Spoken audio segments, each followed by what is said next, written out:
Questo è l'auditorium comunale di Zoppola e dentro c'è proprio un teatro, si sentono anche le voci dei ragazzi che stanno codando, evidentemente è anche un luogo di aggregazione culturale, di stimolo per i giovani.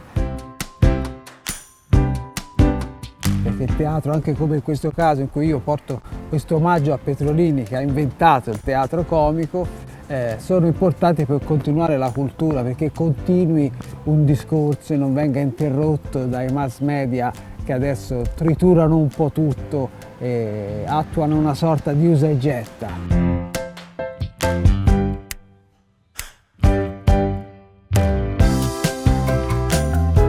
Mi sono seduto dove non è vietato sedersi, visto che adesso ci sono i distanziamenti e noi li rispettiamo per questo inizio di riapertura dei teatri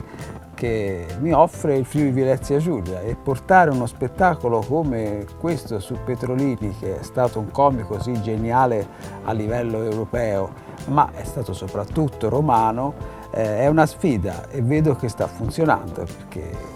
le persone di questa terra così lontana dalla sua terra natia apprezzano, hanno dimostrato di apprezzare tutte le doti del creatore della comicità italiana.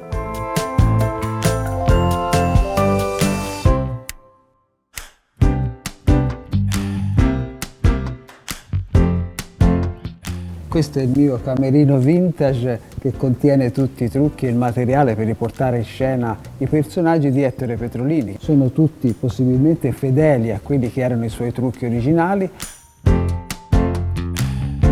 Naturalmente diventerò ognuno dei suoi personaggi, ma ci sarà bisogno anche di una spiegazione per introdurre appunto al pubblico un genio della nostra storia del mondo del teatro, perché tutti o quasi tutti i comici sono nipoti o pronipoti suoi.